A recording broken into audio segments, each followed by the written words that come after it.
4 बहनें। एक छोटे से शहर में एक साधारण लेकिन प्यार से भरा घर था। उस घर में 4 बहनें अपने माता पिता के साथ रहती थीं। चारों बहनें एक ही आंगन में पली बढ़ीं, लेकिन उनकी सोच, आदतें और सपने एक दूसरे से बिल्कुल अलग थे। सबसे बड़ी बहन आयशा थी। वो समझदार, जिम्मेदार और शांत स्वभाव की थी।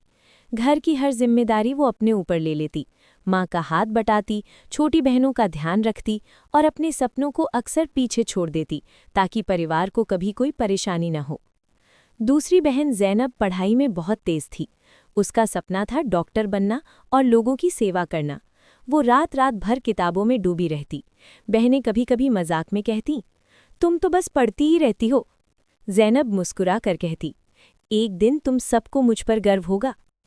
तीसरी बहन सारा भावुक और रचनात्मक स्वभाव की थी। उसे कहानियां लिखना और चित्र बनाना बहुत पसंद था। वो दूसरों के दर्द को जल्दी महसूस कर लेती थी। घर में अगर कोई उदास होता तो सारा सबसे पहले समझ जाती। वो अपनी भावनाएं एक डायरी में लिखती थी, जो किसी को दिखाने की हिम्मत नहीं करती थी।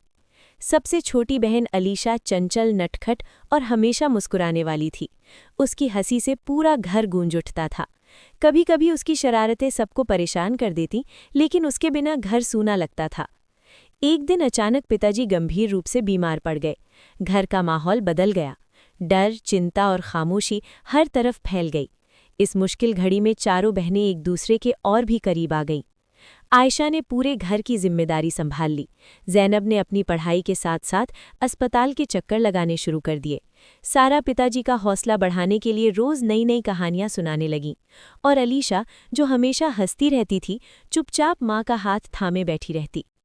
एक रात पिताजी ने चारों बहनों को पास बुलाकर कहा, तुम चारों मेरी सबसे बड़ी दौलत हो।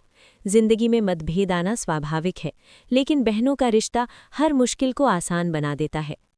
कुछ हफ्तों बाद पिताजी ठीक हो गए। उस दिन चारों बहनें एक दूसरे से लिपट कर रो पड़ी। उन्हें समझ आ गया कि वे एक दूसरे के बिना अधूरी हैं। समय बीतता गया। आयशा ने परिवार को हमेशा जोड़े रखा। ज़ैनब ने अपने सपने पूरे किए। सारा की कहानियां लोगों के दिलों को छूने लगीं और अलीशा की हंसी आज भी घर की पहचान बनी रही। ये कहानी सिखाती है कि जब बहनें एक दूसरे का सहारा बन जाएं, तो जिंदगी की कोई भी मुश्किल उन्हें हरा नहीं सकती।